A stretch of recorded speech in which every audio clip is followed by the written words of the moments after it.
Hi, this is John Pierce from Single Track Analytics, part of the BPCI 360 Analytics team.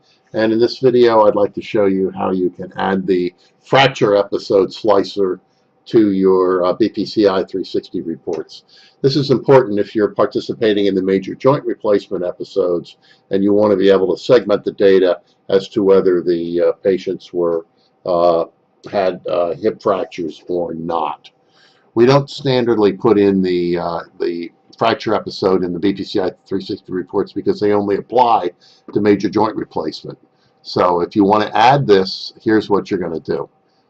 First, you're going to click into the, for example, in the episode composition graph. If I click into the graph or down into the pivot table, which is down in the lower right, it will show me the pivot table field list. And I want to slide through the field list until I get down to the episodes table.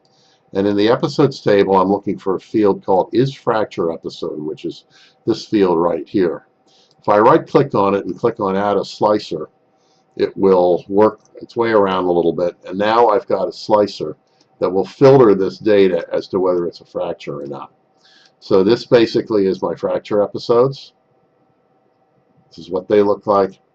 And this is my no fracture episodes. You can see they look quite different.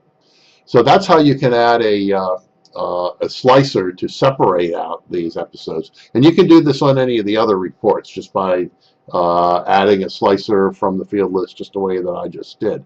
One interesting thing you might want to try is go back into the, notice I've got to click back into the chart to get the field list again. But let's try something a little bit different. Let's add the Is Fracture Episode flag into the graph right here. And now this has separated the episode composition graph into the fractures, which are over here, and the non-fractures that are over here. And this allows you to look at the difference in composition. You can see you've got a lot more inpatient rehab here in the fractures. You can see the costs are a lot higher. You get an idea of what proportion of your overall episodes are fractures. And you can see that your high-cost episode, which in this case is being driven up by an LTAC stay, is a fracture. And you can see what the magnitudes of them are. So this is really interesting in comparing the cost of fractures to the cost of non-fractures.